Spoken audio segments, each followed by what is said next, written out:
What's going on, everyone? Welcome to another exciting episode of ForneverWorld, the only news source that provides anything and everything anime and manga related, and we don't bore you. We get into it. Let's do it. I must go, must leave this house. I must go, the time is now. I must go, it's time to get out. Okay, people, and first stories on the docket. We're going to start off with a little bit of Demon Slayer because there's been a couple of major moves in that realm, so to speak, when it comes to the series and comes to movies and all of that good stuff. For starters, let's start off with the upcoming season 3 because we got a little bit more info on season 3, the Swordsmith Village arc, and what to expect. And I ain't gonna lie, I'm kind of pumped. This is going to be one of the biggest anime this year. You already know how Studio Ufotable does and Demon Slayer. Let's read so we get a little bit more insight into what to expect for season 3, because it says here Demon Slayer season 3 episode 1 will be 60 minutes long, and episode 1 will cover chapters 98 through 100. Whoa, wait a minute. 98 through 100 for 60 minutes.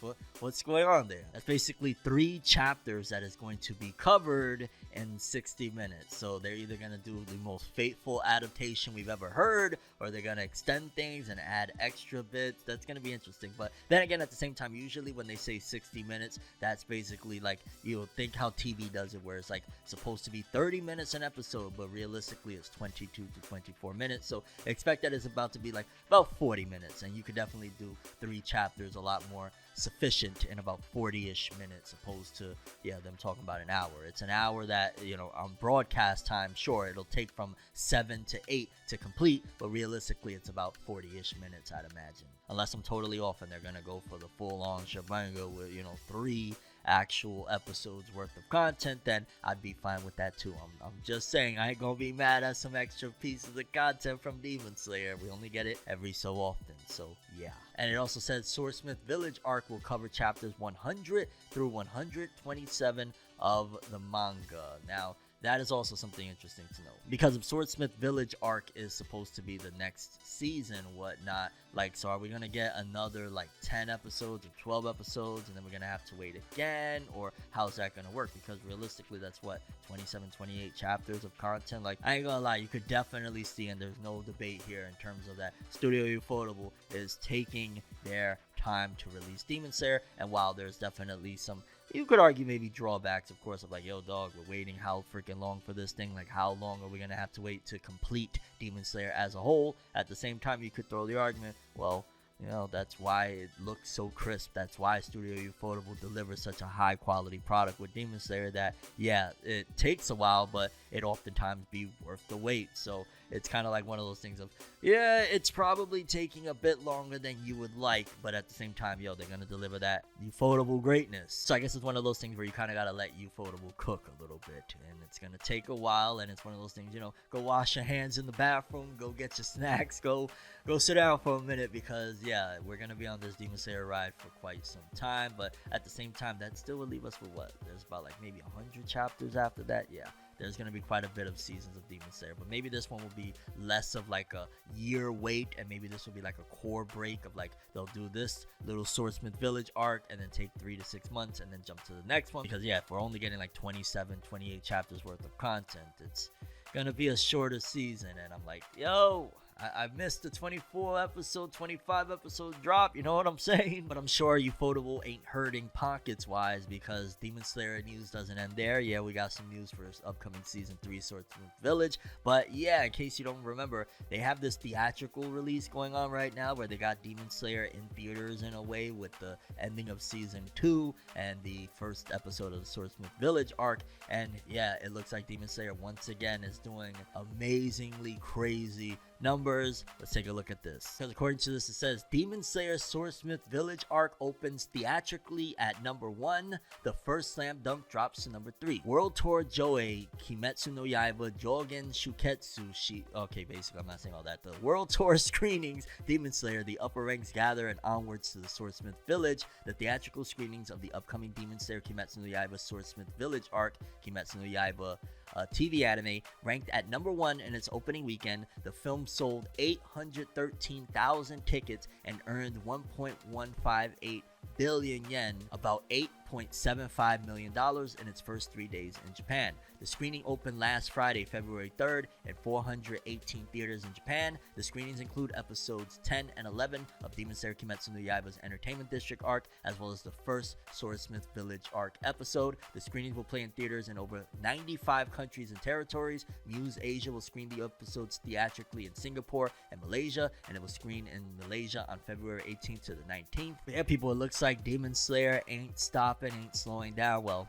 at the very least, success of it ain't slowing down, but we basically know that Demon Slayer Season 3, the Swordsmith Village arc, is going to start off with a 1-hour special, which will probably be about like 40-ish minutes, and we also know that the theatrical release that they have in theaters is going absolutely insane and making a lot of money. So kudos to Ufotable. I'm sure that they raking in the bucks, and yeah, it looks like we're at the very least, we have something to expect when it comes to the upcoming season of Demon Slayer. It's just, yeah, it's probably gonna be, and moving forward, par for the course, a slow release of 10 to 12 episodes. I'm guessing. Maybe I'm off on that, but yeah, that's what it seems to be. But they could shock everyone and announce like, hey, that's just for Swordsmith Village. Right after that, we're getting to the next one, so we'll see. Moving forward, Boruto Naruto Next Generation fans, I've got some pretty awesome news in case you don't know, because yeah, the Boruto anime for a bit now, pretty much most of 2022, has been an anime only content, and most people have turned off the channel. Most people have said, no more, I can't do it no more, wake me up inside break. No. Most people were like, yo dog, I am going to be tuning out, let me know when it gets back to manga content. And it seems as though, baby, we are heading into manga content with episode 287 that is dropping this weekend, pretty much the day after you're watching this, on that Sunday, unless you're watching it after that. Yeah, but it's right here, 287, because we're about to be entering the Code arc. We got a visual, we got a little synopsis, and just in general, we got some freaking hype. Let's go, because at the end of the day, regardless of what you want to say, when Boruto gets back to being that dope stuff that we got from the Ishiki arc, from the Kara stuff, all of that good stuff, that's when it starts to be like, okay, we're cooking with gas, baby. It's time to tune back in. So let's take a look and we'll talk some more. Code, a member of the Kara who worships Ishiki Otsutsuki, defeated by Boruto and company, visits the cult facility of Boro, who is also a member of Kara, in order to meet a certain person. Like Kawaki, Code had miraculously survived an experiment to select those who would become vessels for Ishiki, and has therefore acquired powers that surpass those of their leader Jigen.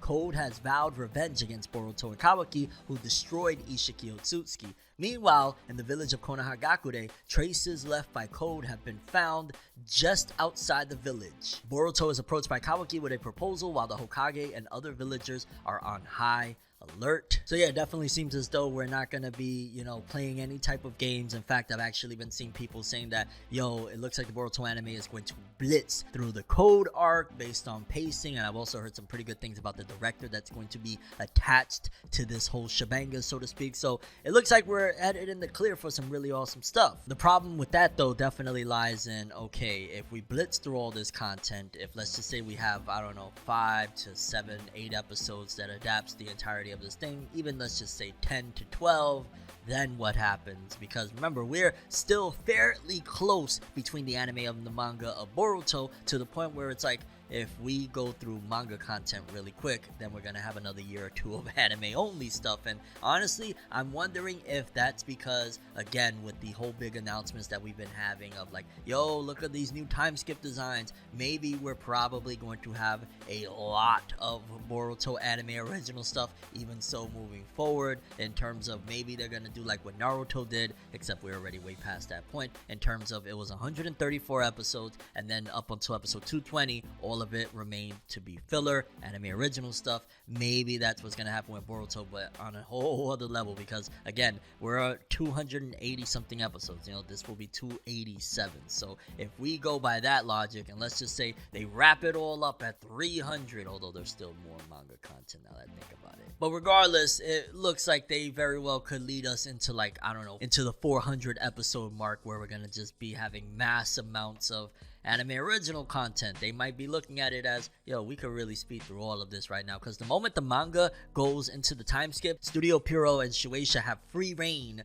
to make as long as they want, as much as they want of anime original stuff, until they decide, yo, okay, we're gonna do the big rebrand and we're gonna go into the time skip. So realistically, if the Boruto manga next month or 2 months from now went into the time skip, then you could expect that the Boruto anime doesn't really gotta play by the rules of, rushing to that point. They could just keep on doing what they've been doing. Now, with that being said, I think I can speak for a lot of people when it's like, why, especially considering the type of content that they release. It'd be different if the anime original stuff was just absolutely awesome stuff all the time, like the deeper stuff that they did, the anime original that built on Kara, whatnot, or even just some, really cool original ideas. But considering the fact that the anime, again, oftentimes goes into, I keep on referencing all the time, but I gotta say, like the Himawari goes to school arc, what are we doing here, folks? You know what I'm saying? So I guess it's going to be interesting to play it by ear to a certain degree of what's going to happen moving forward. But as it stands right now, episode 287 is going to be the Code arc beginning. And we also got a little bit of a teaser, a little spoiler, if you will. I hope you're okay with it, of what Code is about to do with himself, shall I say, moving forward. Because as you can see based off this screenshot, it looks as though Code is going to be having some sort of karma mark of his own. I'm not sure if it was actually showcased in the anime or not yet, so if it's not a spoiler, then kudos. But either way, this is a leak from the upcoming episode of Boruto, episode 287, the beginning of the Code arc, and yeah, this is about to be massively hype. It's been too freaking long. Like, realistically, how much anime original filler can we actually stand before we get to this point? And yeah, we're here, fam. Kabuki's about to go in, Boruto's about to go in, Code's about to go in. Let's freaking go. Moving forward, Attack on Titan fans, we got some updates on the upcoming Attack on Titan, the final season, part bajillion that they are doing, because a lot of fans called this, but it's even more so confirmed now what's about to go down. And I'm just kind of looking at it like, okay, yo, again, I gotta keep on saying it, that they are stretching this further and further than Luffy ever could from One Piece. Yeah, because apparently Attack on Titan's finale is going to seemingly be spread apart in like some 2-hour segments. Like, let's read what the heck is going on here. Because according to this, it says Attack on Titan, the final season, part 3 anime's first half airs as 1 hour special on March 3rd. NHK announced on Thursday that the first half of Attack on Titan, the final season, part 3 will air as a 1 hour special March 3rd, with the second half airing later in the year. A special 7-part compilation anime will air on NHK for 3 consecutive nights starting on February 25th. Yeah, so we're getting an hour-long special, which I feel like we've already kind of heard somewhat of this, but it seems as though they're just reconfirming. And I said it before and I'll say it again, I am massively excited of, yo, dog, that's the day after my birthday, and also I believe we're supposed to have that big Demon Slayer bonanza of the world tour that's going down, that I believe also comes out March 3rd or something like that. So it looks like my birthday is actually going to be something somewhat to look forward to in terms of having really dope experiences. Like, yo, so day after I get an Attack on Titan thing, 1 hour special for the finale. It's like, it ain't so bad. But I will say, though, that 100%, like, they are just extending this to the fullest, because it's like, yo, we're getting an hour. You know what I'm saying? They of course, they're going to have the things of saying, hey, we need time to create this. We need time. And that's completely understandable. But the way they're releasing these things is like, they just found every possible way to stretch this to make sure that they could keep it going for however long. Because as long as the anime keeps on releasing new stuff, it's going to be making them money, pushing things forward. In fact, the Besatsu magazine that Attack on Titan used to publish in recently even put Attack on Titan on the cover for the latest issue, and it kind of actually was a little disturbing because it had a massive spoiler, even though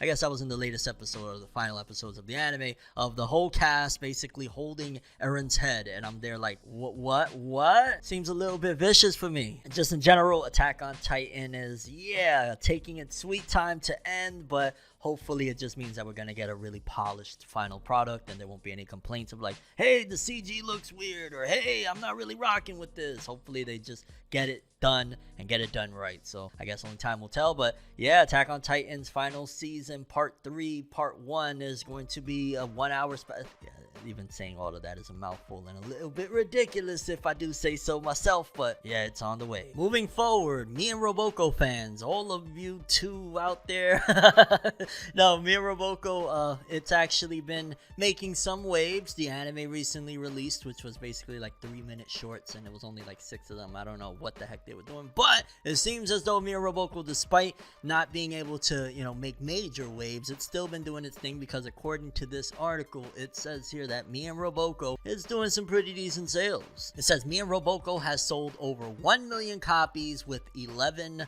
volumes. And I know you're probably thinking like, 1 million copies, that's not, you know what I'm saying, One Piece does that, double that in its first week with a volume. Well, let's put things into perspective. 1, this is a comedy gag series. 2, its anime adaptation was not anything conventional of like, 20-minute, 22-minute episodes. It was shorts, and in general, I have nothing but respect and praise to say about roboco, because this author has done above and beyond to try and make it work with roboco. I mean, from doing parody of manga volumes when their series get anime adaptations and whatnot. Like, roboco's author Miyazaki has really put in a lot of work to make it happen. So by no means am I gonna try and short it, and 1 million copies sold is still 1 million copies sold, you dig? So shout outs to roboco, and yeah, keep on with the gags, my lord. Then we also have a little bit more word on the Naruto Top voting situation. In case you don't know about it, it was called Naruto Top 99, announced at the recent Jump Festa, where basically you could vote on your favorite characters of the Naruto verse, and the top 10 winners would get exclusive original art done by Masashi Kishimoto, as well as the number 1 winner will get their own manga adaptation done by Kishimoto himself. So very, very big stakes up there. We spoke about that Sakura was number 3 out of nowhere, and it's kind of like, okay, all right, I'm still a little questioning it, but hey, the Sakura fandom has spoken. They want her. Well, apparently it seems as though the voting has come to an end, because according to this, the Naruto Top 99 project has been completed. Voting period ended January 31st, but the results will not be released until April 23rd. And again, like I said before, I don't want to harp too much on this. I am fully expecting Minato to come out on top. If not Minato, Itachi. I would be shocked, but maybe not so shocked at the same time if Sakura actually won it, because it looked like people were really pushing for her. And I just feel like, too, at the end of the day, a Minato manga, because we didn't really get much of Minato, but we know about Minato, would be fire. Itachi, I feel like we've gotten a lot of Itachi. I mean, there was even like spin-off OVAs of Itachi cooking in the kitchen with Sasuke, like mad random and stuff like that. So I'm not necessarily like, oh yes, I need an Itachi story. I think a Shisui one, considering that he's never been too much explored other than what Danzo did to him, that would be dope. Or one of the, lesser known Uchiha or something like that, or an Uzumaki that we don't really know too much about but has been mentioned, something along the lines of that. So we'll see. And don't get me wrong, I know I sound like a hypocrite because I was one of the people that was like, yo, let's get a Naruto manga, let's get Kishimoto to write Naruto again.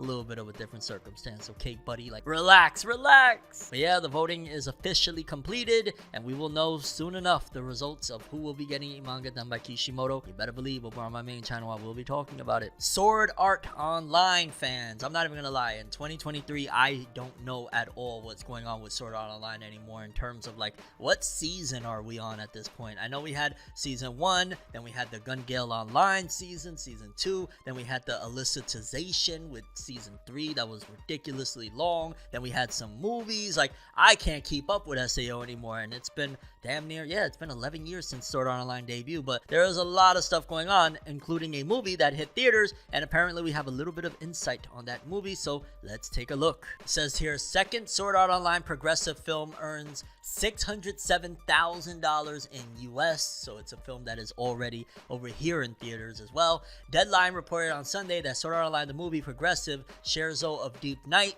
aka Sword Art Online the movie progressive Kuraki Yuyami no Scherzo, the second film in the Sword Art Online the movie progressive anime film series, has earned US $607,000 in the United States. The film opened in 892 locations in the US on Friday and has had a per theater average of $681. Box Office Mojo lists the film's worldwide earnings excluding the US at US $8.695 million.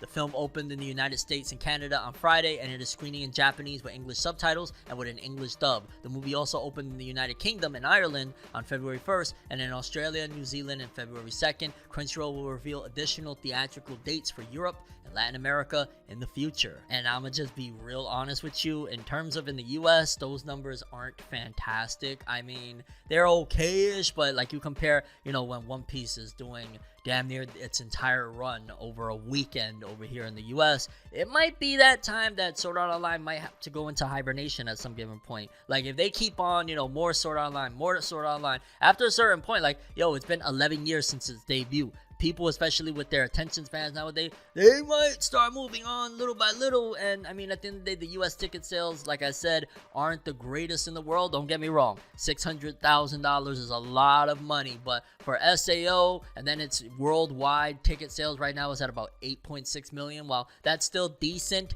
in comparison to a lot of the other stuff, it's like, I don't know, maybe it might be time for SAO to take a nice break for a bit and come back stronger, because those sales aren't looking too up to snuff, if you know what I mean. Again, they're alright, but I don't know, it feels like Sword Art Online as an IP either needs to take a break or something's gotta give, because I ain't gonna lie, I used to be pretty heavy into Sword Art Online, and nowadays I don't really get into it, honestly. I'm so far behind, I wouldn't even know where to begin. And then on top of that, there's multiple movies and stuff like that. Like, right now, if this was a one-off movie that I could run to the theater, I probably would go watch it in theaters. Why not? But I think, what is this, a sequel to the previous film?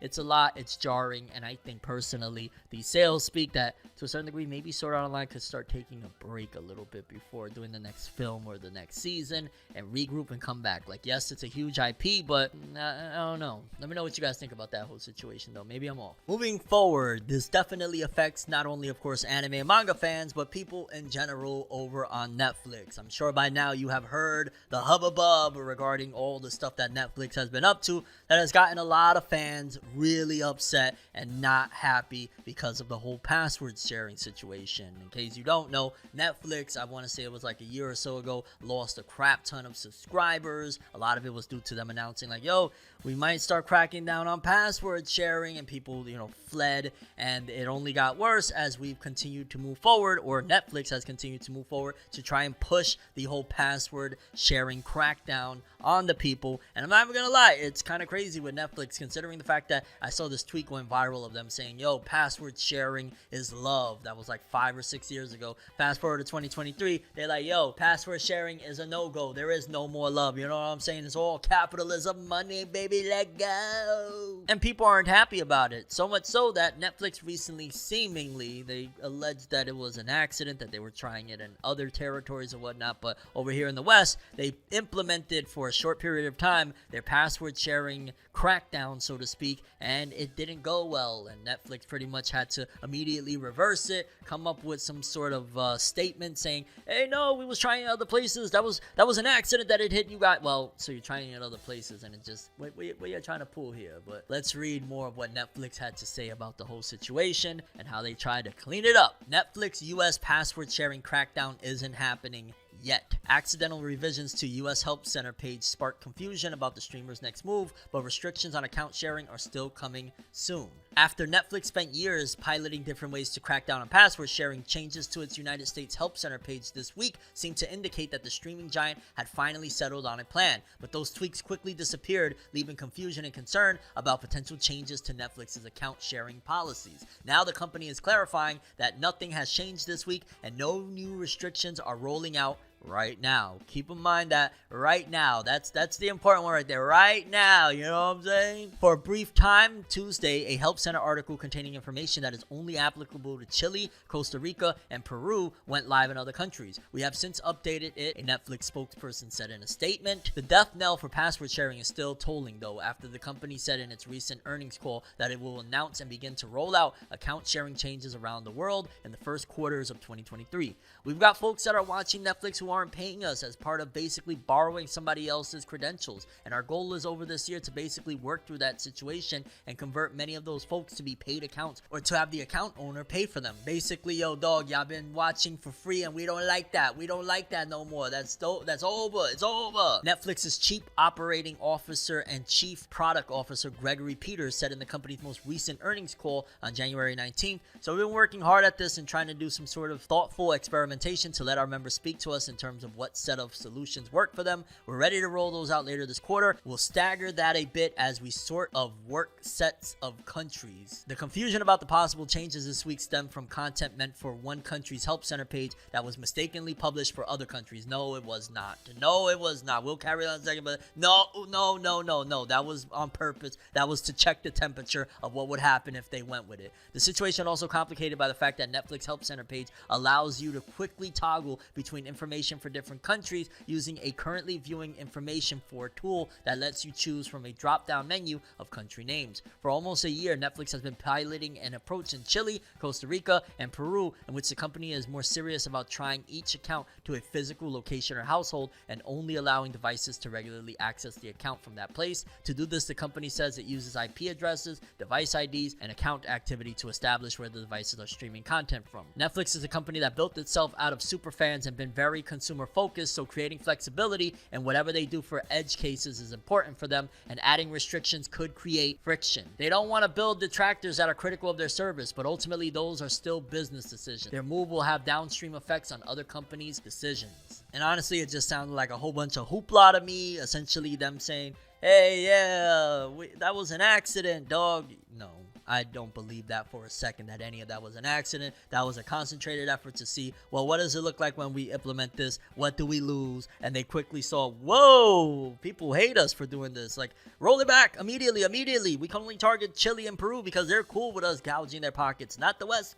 Whoa, wait a minute. But inevitably, when they do roll this out, it's going to be interesting to see what people do. Are people going to stand for it? Are people going to be like, I bet? Or are people going to abandon the platform altogether? Are people going to be like, yo, how about we just go, there's other platforms, I don't know, HBO Max or something like that. Like, we go somewhere else and we can actually be able to share the passwords and all that good stuff. Netflix is going to be there with egg on its face, like, just envision the Pikachu meme with his mouth open as he's shocked as hell. Like, that'll be Netflix, even though everybody keeps on telling them, dog, we're not trying to pay for everybody that's on the account. Everybody's just gonna dip and we're gonna find another service. So I guess Netflix is gonna have to mess around and find out, huh? And while we're on the topic of platforms that are bombing and doing bad things that is messing them up, apparently Disney is taking major losses as well. According to this, Disney has lost quite a bit of subscribers. Disney Plus lost 2.4 million subscribers in Q1 of 2023. Wow, oh wow. I'm gonna throw a random conspiracy theory and at the very least say, even if it's not entirely due to this, maybe there's a little bit of like, yeah, this is why it happened. Bleach, you know what I'm saying? They brought Bleach. A whole bunch of people ran to the platforms for Bleach because Disney did have Bleach in certain areas. Maybe after Bleach ended, everybody was like, oh, word, yo, we out. We'll see you when Bleach comes back. Bye. I'm gonna call it that Disney, they thought they were being slick. Like, oh yeah, they're gonna forget about it. Not in 2023, fam. If you're not using a service, if you really, nobody in your family uses it, it's obsolete damn near, cancel that bad boy, you know what I'm saying? Including if Disney, 2.4 million, why not? You know what I'm saying? 2.5 million. Let them learn that, yo, we ain't coming and staying after Bleach, dog. We out of here, you know what I'm saying? And again, I'm solely speaking about, like, outside of the US, because I know in the West, Disney didn't have Bleach on the platform. It was Hulu, but everywhere else, everybody was probably like, yeah, Bleach is over. We'll check back with you in a couple of months. I don't know, in July or some shit like that. For now, toodaloo, Disney. And I ain't mad at that at all, fam. We came for the Bleach. We out of here, you know what I'm saying? You don't got Bleach no more, we gone. But yeah, Disney is probably feeling it because that's a huge blow. I think that's even bigger than the blow Netflix took when they started making losses from their whole password sharing announcement. Kinda crazy. Moving forward, quick update for Jujutsu Kaisen fans. Unfortunately, the manga, despite the fact that it has just been absolutely phenomenal with bombshell after bombshell with the last few chapters, unfortunately, Gege is going to be taking a break, which I shouldn't even say unfortunately, because after the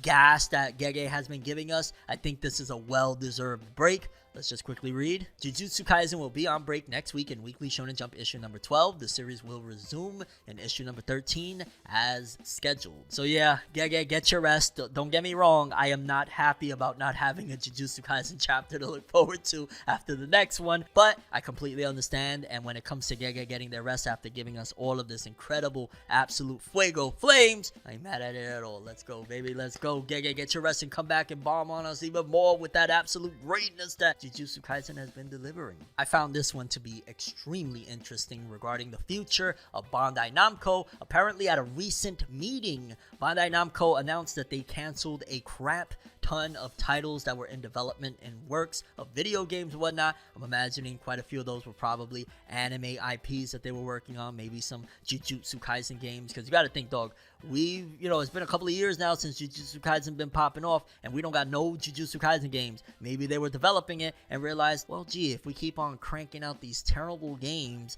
nobody's gonna buy them. Like One Punch Man, a hero nobody played, like something like that. Because according to PS360 HD 2, which is a very, very notable anime game provider of news, Bandai Namco announced in their recent earnings call that they canceled multiple titles in development and are reevaluating their release strategy. This is why it's been so dry. Hopefully they learned pumping out quick, cheap anime games instead of quality ones isn't the way to go. And hilariously enough, he actually put a little clip of One Punch Man, a hero nobody played. And realistically, it's called A Hero Nobody Knows, but you understand what I'm saying. And thank goodness, because they were going for a while with getting people excited, like, yo, we got a Tokyo Ghoul game coming, dog. I want to say that was Namco Bandai, don't quote me, but, Tokyo Ghoul game coming out, One Punch Man game coming out, all of these games that honestly sucked. Like, a lot of these games just flat out sucked, and despite the fact that I'm a massive fan of these IPs, it got to a point where it's like, okay, I'm wasting my money on games that I'm just not enjoying, and I'm barely even playing. I'm barely getting them out of the damn shrink wrap because these games suck. So yeah, them going back and reevaluating, that's good. It does suck that, there's a drought, but at the end of the day, I'd rather a drought than just constant absolute dog water that they've been giving us over the last few years, quite a few years at that, of anime fighting games, in particular all these battle royales that they put out. Like, yo, imagine if Jump Force was really, really good. Imagine if it was a quality fighting game. That would have been like literally the epitome, the climax that you could go with anime fighting games. They could have, made that game last for 20 years on DLC every time a new series comes out or whatnot. DLC the characters into the game and stuff like that. Huge missed opportunities when it comes to what they did with a lot of these games, and I'm hoping Namco Bandai realized that and they're like, okay, we're reevaluating because we're gonna go back and make some quality games, but only time will tell. Either way, this is why you're not getting many anime games announced recently, on top of the fact that the PS5 era of console gaming has just been disappointing as heck. There just hasn't been that many games that really make me jump out of my chair and run to go download and buy. Like, just ain't. Moving forward, fans of Sasuke's story, the Naruto spin-off manga, I have some unfortunate news. In case you ain't been paying attention, the Sasuke story manga was recently adapted into the Boruto anime, and that recently wrapped up ahead of the actual manga adaptation of the light novel itself. But now it seems as though we have confirmation that the manga itself is coming to an end as well, which for the most part was to be expected. It wasn't going to be a long thing anyway because it was based solely on this light novel that's been out for quite some time, but we have confirmation. Yeah, it'll be a 2-volume shebanga. Let's read. Naruto Sasuke story, the Uchiha and the Heavenly Stardust, the manga, ends in its 2nd volume. The first volume of Naruto Sasuke story, the Uchiha and the Heavenly Stardust, the manga adaptation of Jun Asaka's Naruto Sasuke story, the Uchiha and the Heavenly Stardust spin-off novel, revealed on Friday that the manga will end this summer in the manga's 2nd volume. Shingo Kimura, of course, is drawing the manga, and yeah, I'm not gonna lie, I am a little bit saddened by it. Like, at the end of the day, Sasuke's story has came at a time when there was a massive drought of things to really enjoy and talk about of the Naruto, verse, so to speak, including Boruto. Like, there wasn't much going on in the anime, neither the manga, and once Sasuke's story came through, it kind of lit everything back up and had things exciting and whatnot. So I am a little bummed to see it go, but I think it also once again proved a point of like, yo, dog, people still really want stuff from the Narutoverse. Like, it's not that people don't care anymore about Naruto and stuff like that. We very much so want it. The manga was awesome. The anime adaptation was cool too. And yeah, I hope they adapt more in the future of these light novels into manga. And I hope they use Kimura Shingo. I hope Kimura Shingo is brought in to the Boruto manga moving forward as well, whether it be working in unison with Ikamoto or something along the lines of that, because Kimura Shingo is amazing at replicating Kishimoto's art style, and Sasuke's story looked absolutely awesome. But yeah, people, Sasuke's story, the Naruto spin-off manga, comes to a close with 2 volumes, and I ain't gonna lie, it's a bummer, but we'll see. Maybe we'll get more in the future. Or maybe a whole other spin-off series in general, long-running, of the characters that we love from the Narutoverse. Yeah! Moving forward, quick update for the My Hero Academia anime. In case you don't know, the My Hero Academia anime has entered into the Deku solo hero arc. There was a visual that they recently released, a promo image of Deku with some of the predecessors of One for All behind behind him to kind of hype up the upcoming arc. And we got a little bit of a teaser and whatnot. Let's read, but I'm not even gonna lie, I am massively excited for this stuff. I know My Hero, for whatever reason, has become a target of like, everybody needs to hate on it. Not me. I'm enjoying it. I'm loving the anime right now. Let's read. My Hero Academia's 6th season anime's 5th promo video previews Black Hero arc. Already love it. The Black Hero. Let's go, baby! Toho Animation began streaming the 5th promotional video on Saturday for the 6th season of the My Hero Academia anime. The video previews the anime's new Black Hero arc, which will start on February 11th. Probably by the time you're watching this episode, you can watch the beginning of the Black Hero arc. Let's take a quick peek at a trailer that they got, shall we? Okay, boom, let's go. Toho Animation, we've got little credits. Hey, look, the city is the color palette everybody wanted, right? Y'all wanted that moody feel, right? There you go. Hey. Yo, Deku looking so boss. Let's go. Oh, this looks so fire. This looks so fire. Yo, the rematch of the century. Let's go. The brightest senses of One for All. This looks so good, so good. Yeah, keep sleeping on My Hero. You watching right now that ain't digging My Hero. Look at this. Deku looks so boss.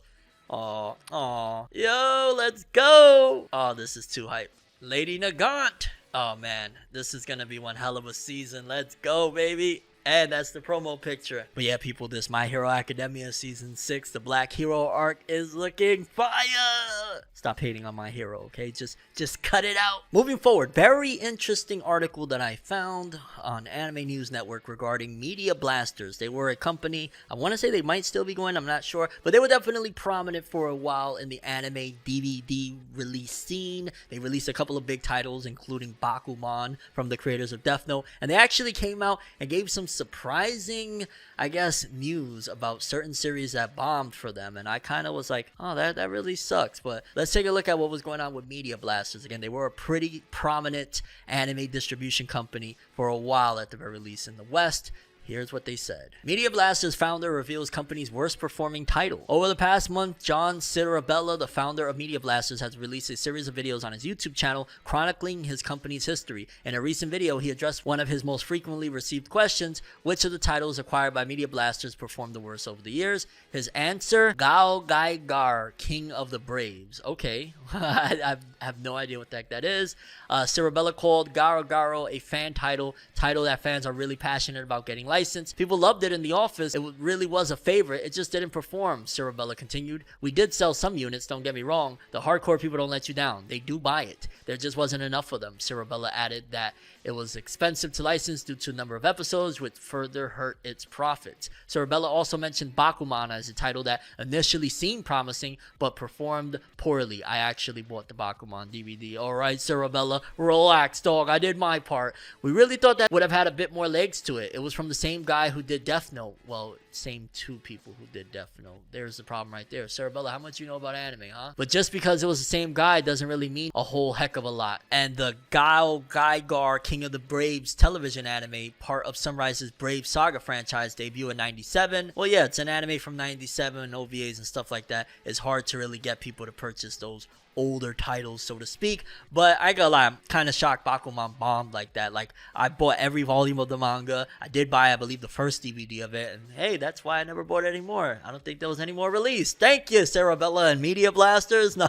but yeah, it's unfortunate because Bakuman is arguably one of their best works that they've done. I know everybody loves Death Note and whatnot, but Bakuman, the journey of two dudes that wanted to create manga and get to the top of Shonen Jump, is absolute fire. And yeah, it kind of sucks that it didn't really sell well in terms of the anime side of things. But also, I think distribution was an issue. Like Media Blasters, who really even knows about them? Like Fornev knows about them, but Fornev knows a lot of things that most people don't know when it comes to this world. So yeah, big props to Media Blasters for giving it a shot though, and long live Bakuman. Okay, people, and in case you missed it recently over the last couple episodes of ForneverNews, I opened up a call to action for all content creators in the anime and manga space. Again, whether whether you create comics or manga, or you're a cosplayer, or you're working on some anime-based game, whatever it may be, I said basically put the hashtag ForneverNews as well as whatever content you create, and I'll take a look and reach out to you. But I want to take it a little step further. Not only am I going to, of course, reach out to the people that I want to have here on the show for interviews and things like that,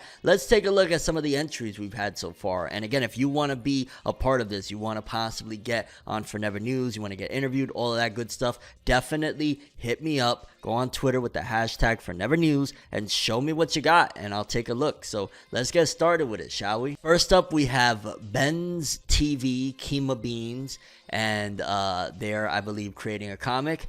Aether series, a light novel about a young outcast in a war-torn fantasy dystopian world, wanting to find his mother that was banished the day he was born. Talion sets out on a gruesome and jaw-dropping journey to bring her back. Okay. Honestly, sounds very interesting of a synopsis. And then, let's see, the cover image. It's called, again, Aether series, I believe, or Aether? Either Aether or Aether. I'm not sure how they're trying to pronounce it. That kind of right there, it gives me a little bit more of a softer Shigaraki with like the hand sticking out. Like Shigaraki, you know, is absolute menacing, like, yo, destroy. This one seems a little bit softer, but I also like the silhouette of a woman behind the character. I'd imagine, again, that's to do with the plot of him searching for his mother that he was separated from. I like that cover image. Let's see what else we got here. Okay, we got another image of the character drawn. It looks very pencil drawn. I like that look. And then it says Onyx, Hyrex, Matrix, Aether. Okay, so this is definitely a little bit more complex than the average story, at the very least, for what they're going for. And yeah, I rock with it. So this is definitely a little bit more complex than you know, the average series, but for the most part, it sounds exciting. It sounds a little interesting. The story, the synopsis is really where I'm at with it. The art is okay. Definitely some room for improvement, but it's not bad by any means. I like this full-blown drawing of the character, and just in general, okay, Aether series, not bad. Let's see what else we got here on the list. Next up, we got Mutton Chop by Mutton Chop WSS. They said, yo, ForneverWorld, been a fan since them Bleach reviews. I'd be honored if you check out Mutton Chop World's Strongest Sheep by Shrine Comics with a shout out. P.S. I owe you some fan art. Hey, you know, regardless whether or not you make the cut, so to speak, for me to reach out, you're on ForneverNews, fam. We checking your stuff. Mutton Chop. Okay, this is definitely unique. It's not you know, I like when they, okay, it's not necessarily humanoid forms, but it's going, what is it called, I can't even remember the word for it, but yeah, they're using kind of like B stars and whatnot. And again, Mutton Chop, the world's strongest sheep. Now let's see.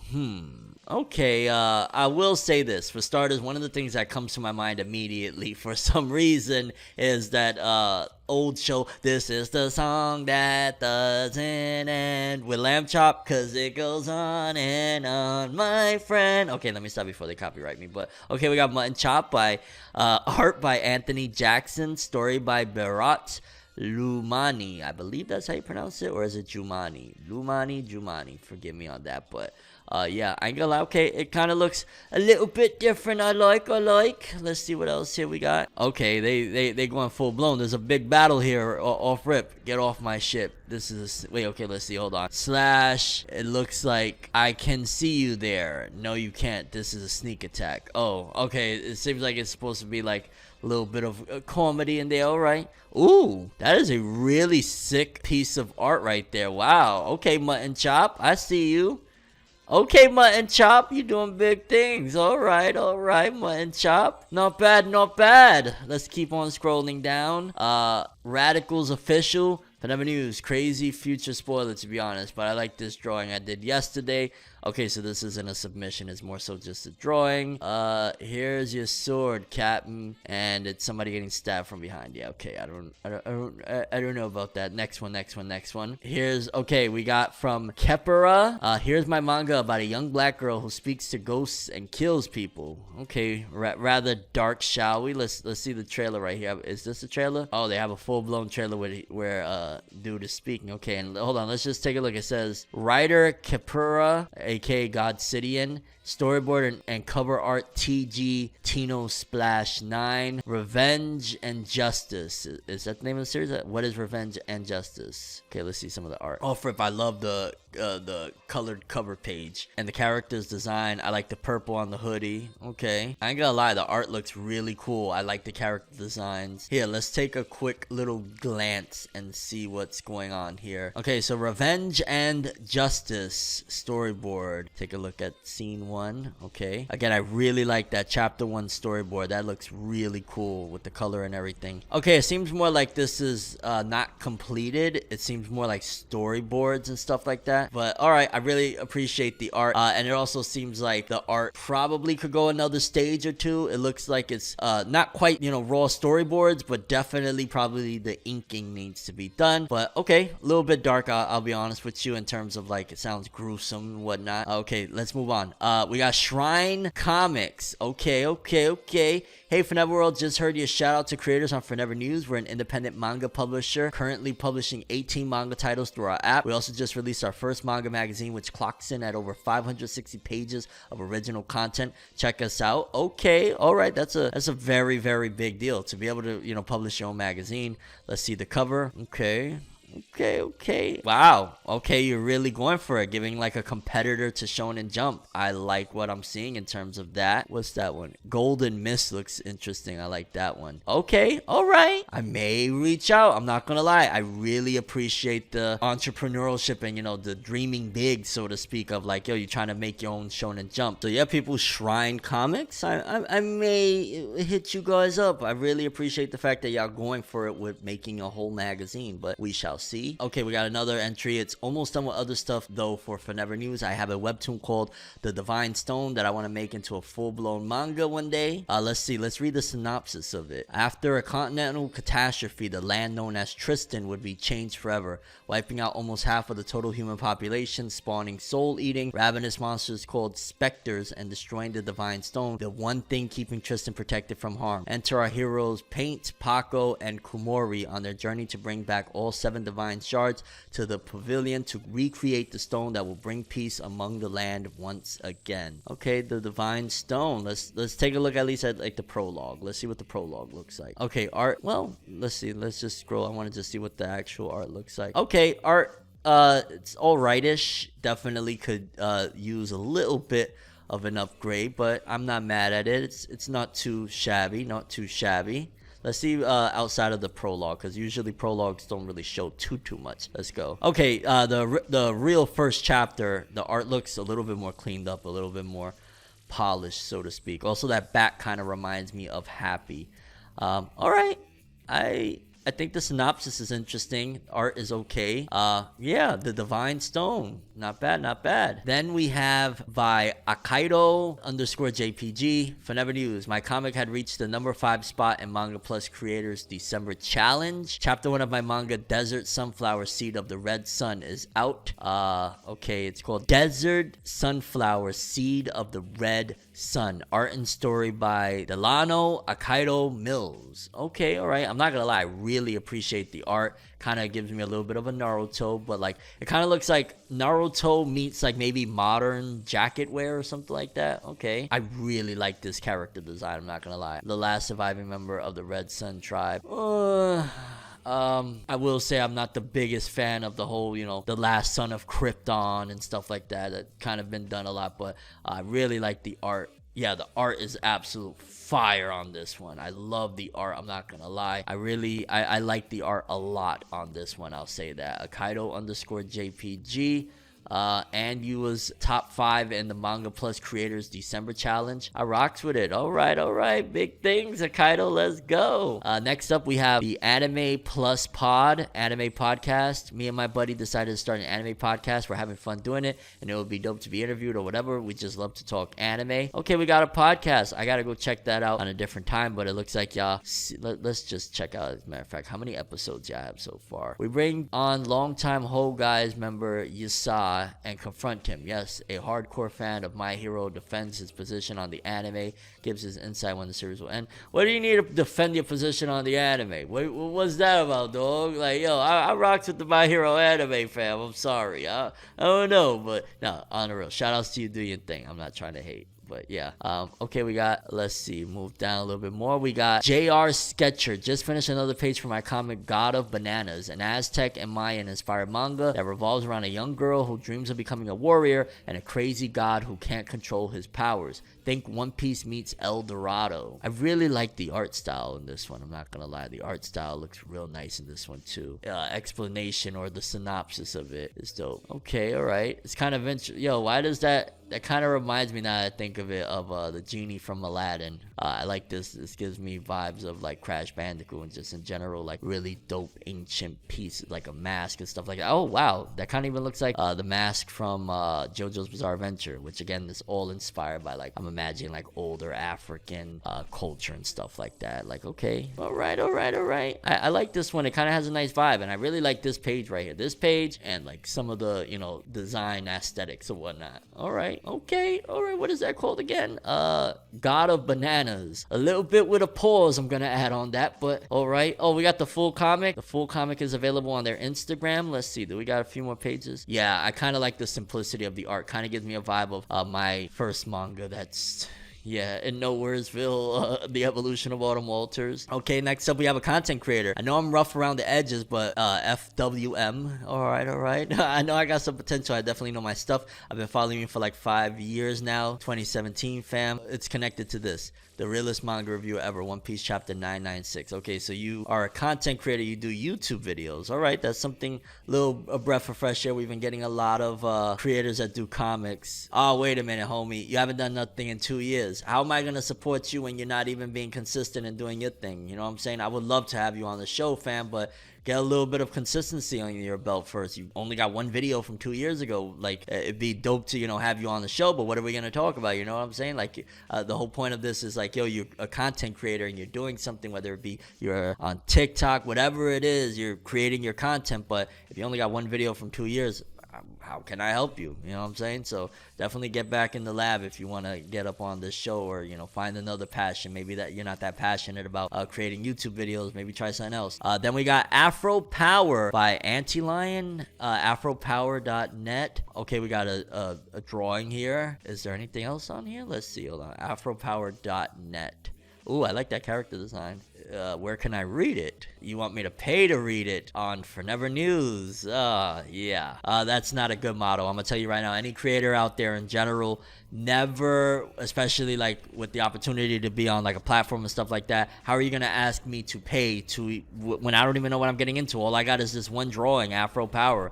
Like, what is that gonna do for you? You know what I'm saying? You gotta give people before you can get. Even if it's a few free chapters or whatever the case may be, you gotta give them something. Like, that's a fallacy to think that people are just gonna rock with you just off the strength of whatever you're doing. Like, you gotta prove to people like, yo, look, I can do this. You know what I'm saying? So for Afro Power, cool, you know, idea. I like that. At the end, they kind of reminds me a little bit of the Proud Family. I know it's on everybody's mind, the Proud Family. Kind of reminds me of one of the characters from the Proud Family there. But how are you expecting me to go through it? I don't even know what I'm getting into, and you want me to pay $10? Yeah, a little bit of a miss on that, fam. Just something to rework and something to think about, though, no doubt. Regardless, appreciate you entering anyway. And yeah, people, if you want to enter to be on ForneverNews, or you want me to reach out, maybe we could do an interview or whatever, go again on Twitter, #ForneverNews, and put your stuff. Make sure that it's something that I could possibly read, I could check it out, or at the very least I could see your art or whatever you're creating, whether you're a cosplayer, whatever it may be. Make sure that it's, you know, readily available, and maybe you could get featured on there and we could take it a step further, because I will be reaching out to a few of these creators at the very least for interviews and stuff like that, to actually have them on the show. But yeah, that's the showcase of this round of people entering the call to action for ForneverNews. I hope to see more submissions in the future. #ForneverNews. Show me what you got. Let's take a look at the weekly Shonen Jump author comments. We don't have Shonen Magazine this week, but we're gonna get into it. Let's do it. For starters, let's start off with which watches Kenta Shinohara. Why are we only gonna go for the ones we know, right? Maybe we get something interesting for some of these other authors. And they started off with, apparently it's super freezing outside, but I didn't even notice. This is how I'm spending the year once again. Well, one, I'm sorry that Shonen Jump is really at that point of, or not even at that point. Shonen Jump's motto in general forces authors to live that lifestyle, and I hope you can eventually, you know what I'm saying, see the light of day. But even more so, yo, dog, it's freezing all over the place. I ain't gonna lie, I caught myself the other day doing the Arthur meme where, you know, he takes the trench coat and he lifts it up because I was so freaking cold. So I completely understand Kenta Shinohara, and I also understand why they said in a latest interview or a latest author comment that, yeah, they're not doing another long-running Shonen Jump series because, yeah, they probably would like to go outside. Then we got Sakamoto Days' Yuto Suzuki. My friend sent me the best oysters from Itoshima. I'm also looking forward to getting shrimp with my hometown tax reward. Hey, tax time. If you're a YouTuber, you know it's a very depressing time. We got Akane Banashi's Yuki Suenaga. I watched Sanru Chef and Maiko Sanchi no Makanai-san. Both were great. No idea what you're talking about, fam, but YOLO. Under Lux Yoshifumi Tezuka. The Street Fighter League Grand Finale was awesome. Congratulations to all the participants. I can't wait for the SF6 League. Yo, I wouldn't mind playing some Street Fighter. It's been a hot minute, I ain't gonna lie. We got Blue Box's Koji Miura. Volume 9's on sale in Japan. We surpassed 2 million copies sold at some point. Thank you. Another series, it's not battle, but I feel like Blue Box is gonna do numbers whenever it gets that anime, and I mean it's already doing numbers 2 million, and then on top of that pushing that volume 9. Okay, I see you. We got the legendary Shuhei Miyazaki from me and Roboco. I went on a small trip at the beginning of the year. My Dormy Inn was way too amazing. I want to stay there again, even if it's not a trip. All right, yeah, get your relaxation, you know what I'm saying, take your breaks. We got Jujutsu Kaisen's Gege Akutami. I was watching a macho show when a substantial addition, amount, and quality of macho showed up. I was scared. I don't know why I just immediately think of Macho Man Randy Savage. Ooh, yeah! We got Hajime Komodo, author of Martial Magic and Muscles. All the shows with Kusanagi-kun are great. Yay. Well, yay. Who's Kusanagi-kun? Kusanagi. They referring to Ghost in the Shell, Major Kusanagi. Is that the name? Maybe I'm off on that.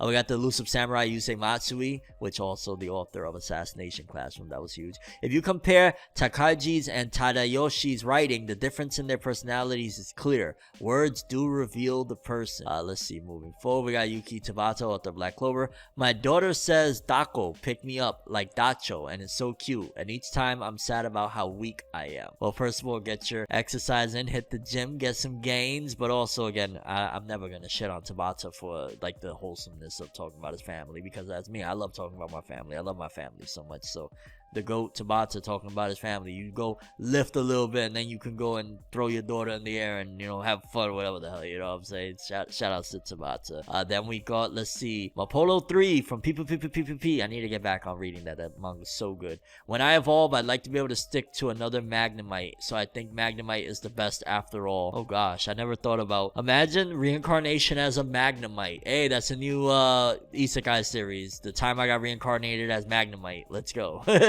Oh wow, we got an author comment from the author of Seraph of the End, Takaya Kagami. Please come to the Seraph exhibition. I'll be creating a lot of stuff this year. I really want to see how Seraph of the End ends. I remember enjoying the first 2 seasons of that. And then we'll close it off with Twin Star Exorcist's Yoshiaki Sukeno. I'm enjoying reading a lot lately. Me too. And I'm enjoying just enjoying life, to be honest with you. And yeah, those were the weekly Shonen Jump Author comments. Again, no weekly Shonen Magazine, but I did give you guys a little bit of a treat of some extra comments from authors we don't normally cover, so kudos to me. Nah.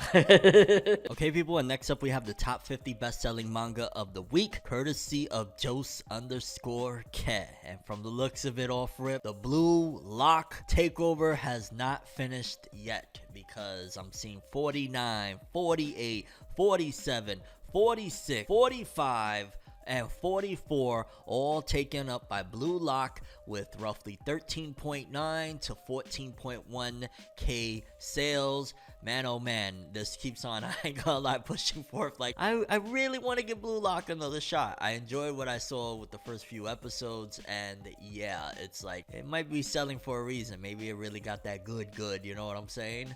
Then we got at 43, the first Slam Dunk resource with 14.1k sales, 366,000 total. Slam Dunk is a lot bigger than most people give it credit for. I'm gonna keep it a buck. And then Blue Lock once again coming back is like, there's like, I don't know what, 2 manga in 50 through 41, maybe 3 that aren't Blue Lock. Everything else is Blue Lock again. And I ain't gonna lie, the cover of, what is that, volume 16 kind of looks tight. I ain't gonna lie, I like it. And yeah, so that was 50 through 41. Then we got 40 through 31, Blue Lock, some more Blue Lock, 15, 12, 17, 11. Isekai Cheat Magician, what the heck is that? I've never even heard of that. Volume 14, 15k. Okay, alright. I ain't gonna lie, I kind of looked for a second like Deku. I was like, what the heck? Maybe I got Deku on the mind too much. Then we got more Blue Lock. Oh my god, Blue Lock.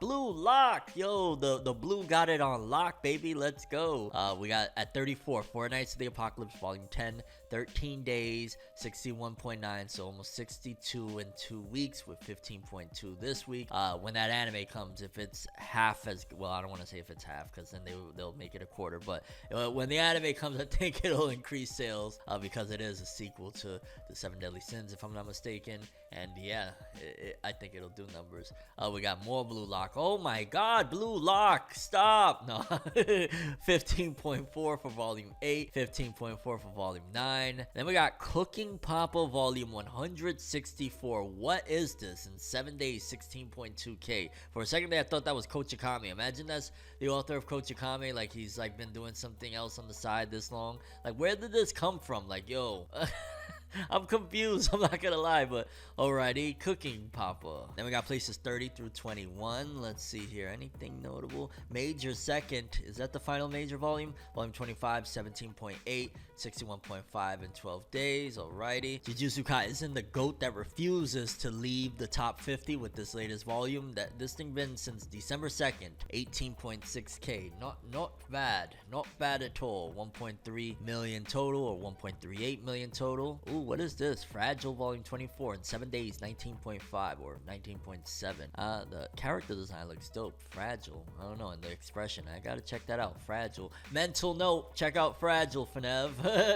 Chojin X volume 5 in 11 days, 57.8, 21,000 this week. Chojin X, I do owe it to Sui Ishida because I absolutely love Tokyo Ghoul to try and give Chojin X one more try. I'm gonna try again to get into it. I didn't dislike it per se, but I think I was unfairly holding it against Tokyo Ghoul, which is a long, finished, completed series. So I need to give it another shot. But okay, Chojin X still doing some numbers, not too bad. Then we got places 20 through 11. The Tokyo Revengers letter from Keisuke Baji, volume 2 at number 18 with 25.4. Again, that's a spin-off about Baji, which you're gonna pick a character from Tokyo Revengers to do a spin-off. Baji probably be that guy. We got Blue Lock volume 22, 28.1. 290,000 total. Tokyo Aliens, that looks kind of like, what is the character from? Is it from Fully Cooley, I want to say? In 3 days, 32.1k. Alrighty. Then we got top 10. Coming in at number 10, latest volume of Mystery to Luna Kade, volume 13 with 38,000, and in 20 days, 325,000. Nothing to sneeze at by any means. We got Chainsaw Man, which, yo, it just dawned on me. And peep game. Chainsaw Man anime, it, yes, technically ended a few months back or whatever, ended in December, but Chainsaw Man anime has not ended that long ago, and the back catalog sales have kind of dwindled off, so to speak, because I just realized, like, yo, was there any Chainsaw Man volumes in here? Seems like Chainsaw Man's popularity kind of fizzled out pretty quick in terms of the big buzz from the anime, so I'm interested to see maybe with the second half what it'll do, and on top of the fact that we reported last week that Chainsaw Man's anime flopped, so there's that. But volume 13 is still on the charts, at least within 26 days. It did 500. Okay, it went gold. No, it did over 500,000 in 26 days with 38.5k this week. Interesting stuff, but yeah, definitely a mental note that Chainsaw Man volumes have fell off. Like, where's all the Chainsaw Man volumes in the top 50? Keep that in mind moving forward. forward. Kendaichi, I've always wanted to check that out. I believe that's the lawyer manga slash anime. Kendaichi Shonen no Jikembo 30th volume 3, 40k in 7 days. Not bad, not bad. What the heck is this? Chikawa Nanka Chisukate Kawaii Yatsu